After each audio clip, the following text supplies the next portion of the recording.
Merci, merci Fabrizio. Merci Madame l'ambassadrice de nous recevoir. Merci Monsieur le secrétaire d'État de nous avoir fait l'honneur d'inaugurer ce forum. Nous vivons un moment important, un moment grave. C'est pas simplement parce qu'aujourd'hui il est possible, pas sûr, mais il est possible que les records de température soient battus ici en France et de manière tout à fait étonnante un mois de juin. On a un message qui nous est envoyé, c'est un message d'urgence. Je crois que ce qu'on veut aujourd'hui, ce dont on veut débattre aujourd'hui, c'est certes les objectifs de neutralité carbone qui sont aujourd'hui à l'ordre du jour dans nos deux pays, la France, l'Italie et l'Europe en général. C'est surtout l'urgence de l'action, mais nous ne sommes pas que ici des acteurs, des citoyens, des politiques, nous sommes des acteurs économiques. Et la manière dont les acteurs économiques voient les choses, ils ont tendance à être optimistes. Ils voient ça sous forme d'opportunité. Et je crois que ce que nous avons voulu faire avec Fabrizio, c'est ouvrir le champ des opportunités. On vient d'en voir un exemple à l'instant avec la signature de ce protocole entre Italgas et GRDF. Les opportunités, en fait, elles sont immenses. Elles sont immenses et beaucoup plus importantes qu'on l'imagine. Et c'est ce qu'on va essayer d'explorer dans cette longue matinée. Et là encore, on vous remercie d'être aussi nombreux et attentifs. Donc nous avons 3 tables rondes. 3 tables rondes qui vont séquencer ce chemin de l'urgence vers l'opportunité. Et donc une table ronde dont je suis très heureux d'animer, une première table ronde, nous allons parler des défis, des sujets, des menaces, de l'urgence. Et nous allons tracer 2 chemins pour répondre à cette urgence et qui sont autant d'opportunités, là encore, technologiques, et pour nos entreprises françaises et italiennes qui ont énormément d'abord de choses en commun et puis de capacité à travailler ensemble à la fois dans nos pays respectifs et dans le monde. Et donc sans préjuger des 2 autres tables rondes, vous avez vu que nous allons explorer 2 axes.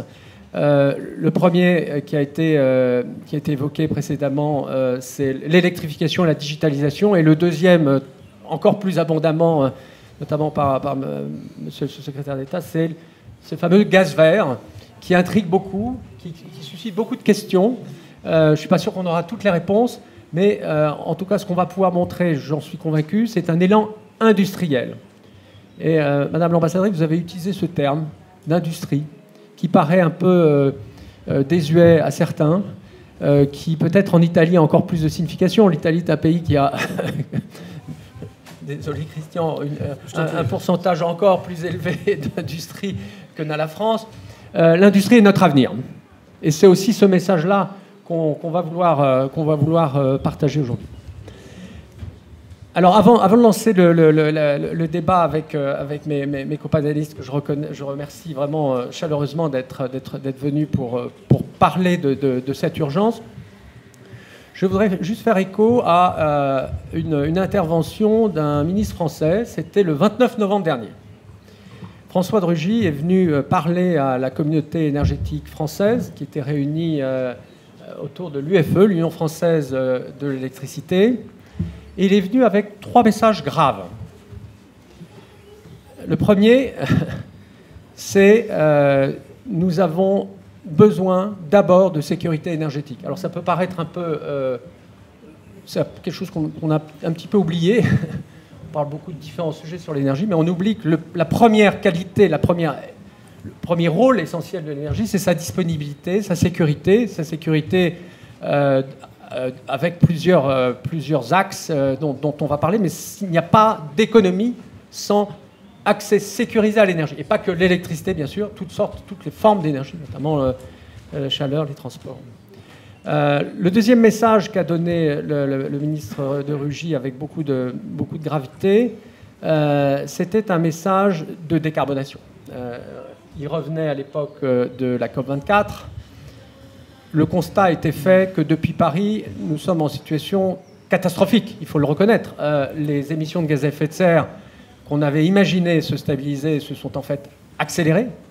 Et on va voir quel est le défi qui est absolument immense, qui se pose par le fait que nous avons déjà perdu 3 ans. 4 ans même presque maintenant. Et le ministre le disait avec beaucoup de gravité. Et le dernier point, il sortait il avait failli être écharpé par une manifestation de Gilets jaunes qui se situait à l'entrée du lieu de la conférence. C'était le sujet de l'accessibilité, de la compétitivité de cette énergie. Donc c'est ce fameux trilemme énergétique qu'il est convenu d'appeler, et qui est finalement indissociable. On ne peut pas avoir une énergie décarbonée si elle n'est pas aussi compétitive et sûre. Et c'est ce que nous allons essayer d'explorer avec mes copanélistes. Alors, ce que je vous propose, c'est que nous allons avoir... je vais proposer à chacun d'abord de se présenter, de faire une très courte introduction. Et ce que je vais me permettre de faire ensuite, c'est de vous interpeller les uns et les autres pour vous poser la question de savoir où en sommes-nous sur chacun de ces 3 piliers du trilemme énergétique.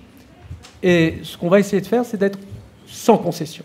Je crois qu'aujourd'hui, malheureusement, souvent dans les forums sur l'énergie, on a tendance, ou le climat, à la fois à se lamenter un petit peu et puis finalement à être assez serein et en même temps ne pas forcément agir. Ben là, on va essayer à la fois d'être grave et en même temps, non pas passif, mais au contraire, de prendre les mesures de l'action.